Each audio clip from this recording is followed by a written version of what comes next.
이브라 에베소서 4장 22절로 24절까지 말씀입니다. 너희는 유혹의 욕심을 따라 썩어져가는 구습을 따르니 옛사람을 벗어버리고 오직 너희의 심령이 새롭게 되어 하나님을 따라 의와 진리의 거룩함으로 지으심을 받은 새 사람을 입으라.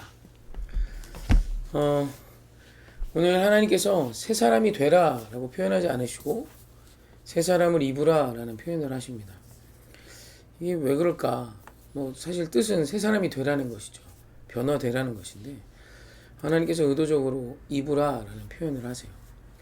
왜냐하면 옷을 갈아입는 것은 사실 어려운 일이 아닙니다. 무엇보다 옛사람의 옷은 썩어져가는 구습을 따라가는 좋지 못한 옷이에요. 새 사람은 하나님을 따라 의와 진리와 거룩함으로 지으심을 받은 존재가 되는 겁니다. 그러니까 새 사람의 옷이 훨씬 좋은 거죠. 새 사람을 입는 것이 훨씬 좋은 거죠. 그런데 훨씬 좋은 새 사람을 잘 안 입어요. 도리어 옛사람의 옷으로 사는 자들이 훨씬 더 많다는 거예요. 우리가 더 좋은 것임을 깨닫기만 하면 헌 옷은 버리는 것이 어렵지 않은데 너무 가슴 아프게도 우리는 헌 옷이 더 좋은 것처럼 느껴지는 죄적 기질이 있기 때문입니다. 사실 성경 안에 보면 이런 이야기들이 꽤 많이 있습니다. 아브라함과 함께 가나안 땅을 향해 나아갔던 롯과 그 가족이 소돔과 고모라에 정착하죠. 근데 소돔과 고모라가 멸망당하게 됩니다. 그 내용을 롯이 듣고 그 사위와 자식들과 아내에게 말하며 고모라 땅에서 소돔과 고모라에서 나오게 돼요. 그런데 안 나옵니다. 망설여요. 그래서 결국 천사들에게 이끌려서 나오는데요.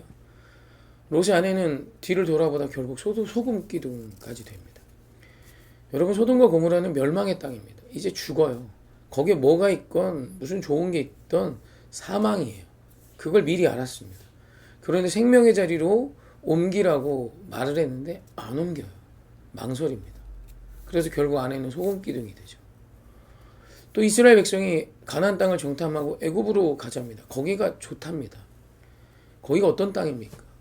아들이 태어났다는 이유로 죽임당하는 땅이고 굶주림의 땅이고 노예의 땅이에요. 그런데 가나안에 와서 두려운 환경을 대면하자 그 땅이 더 좋은 것 같은 거예요.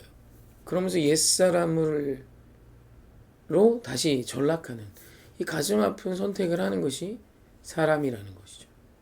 사람 손의 믿음은 하나님의 놀라운 말씀이 나의 어떤 지혜보다 좋음을 믿고 그분의 말씀으로 옷 입어 오늘을 사는 자가 되는 것입니다.